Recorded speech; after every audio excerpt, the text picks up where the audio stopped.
Yo, yo, what up, you guys? Hope everybody had a good day doing whatever it is you do. Whether it was work, hanging at the house, doing chores, chilling with the fam, or whatever it was. I've been having a good day.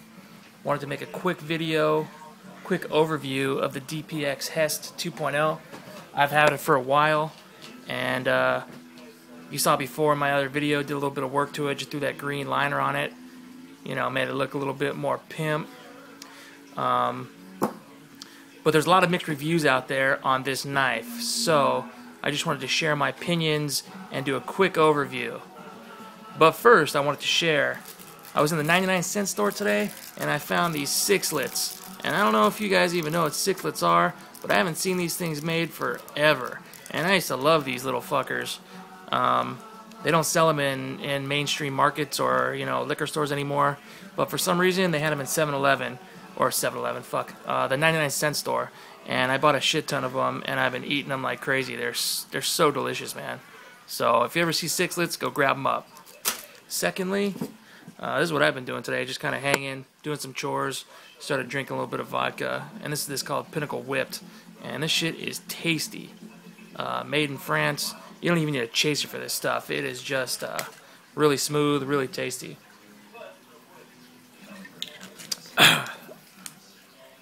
Not just for girls, my friends.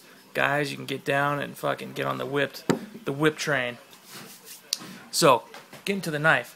First off, overview. It's got a great box. Has nothing to do with the quality or, you know, anything to do with the effectiveness of the knife, but it's a +1 for me in my book, and I think that usually affects somewhat of somebody's opinion on the knife. It's basically your first impression, so it's a +1, for me at least.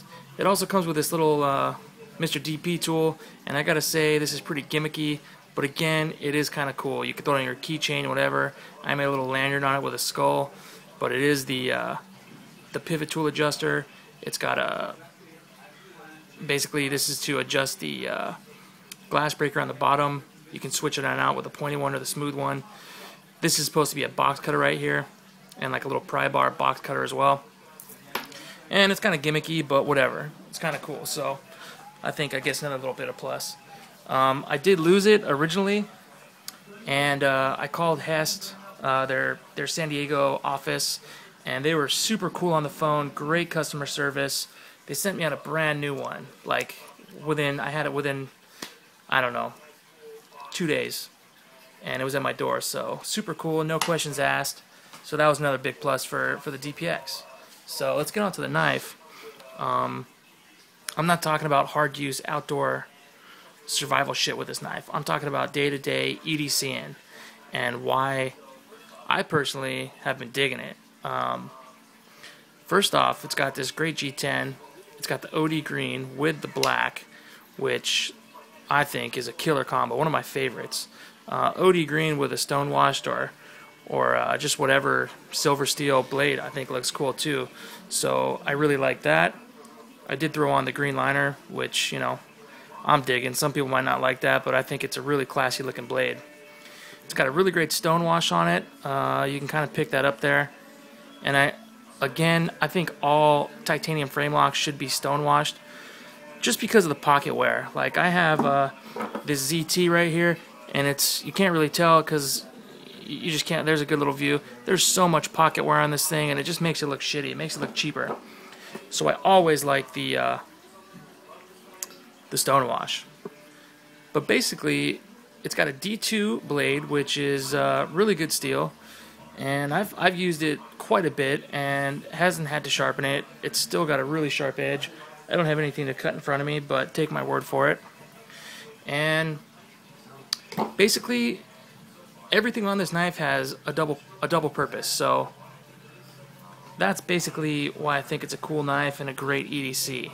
Starting with this cutout in the blade, some people don't like it because it's fucking ugly, and it is a little bit ugly, but you get over it because guess what? When you're at the bar or you're, you know, with your buddies hanging out, you can crack a beer open with it, and that's just fucking cool, man. Straight out cool. You can imagine that being a beer bottle. So another plus. And this thing acts as a wave. You throw it in your pocket, and this thing whips out of your pocket, you know, lightning fast. And that, I think, is really cool. Good for self-defense and just for really quick deployment. So that's another really cool thing I like about the knife. And it's got great jimping. You know, it's supposed to be also act as a wire stripping device. And I unfortunately haven't come across any wires to strip. I haven't, you know, had to take apart any bombs or any fucking thing like that lately. But I guess if you had to, it's there. So that's cool, you know. Anything that's on the knife and doesn't hurt it, then I have no problem with it. Like if there was something that devalued the knife to try and get some extra gimmicky shit on there, then I disagree with it on the knife and I would be pissed. But none of these things do that, so I have no problem with it. And one of the last things on the knife is this roto lock. And some people, it just gets their fucking panties in a bunch for some reason. And to me, this roto lock or block, whatever they call it, its number one purpose is a lock bar stabilizer. And most titanium frame locks have a titanium or have a lock bar stabilizer. It prevents, you know, the over travel and the in travel, so it needs to be there. But in a pinch, you can tighten it to the right, and it helps. It basically disallows the lock bar to disengage. So it kind of, you know, supposedly turns it into more of a fixed blade.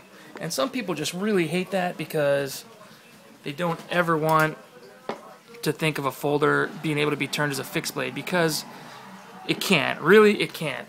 A folder is a folder, and a fixed blade is a fixed blade, and there's really, you know, no in between. So some people just really don't like that. I think it's fine, because guess what, people? If you don't fucking like it, then all you have to do is turn it back to the left and don't use it. So if you're batoning for some reason, you don't have to freaking engage the lock bar stabilizer, fucking roto lock. So in my opinion, I don't understand what the big fucking deal is. And I do think that it might come in handy, because for some reason, if this thing does disengage while you're batoning or doing something stupid, I've seen it happen before, and it will fucking ruin your day. So maybe, just maybe, that, you know, helps out a tiny bit.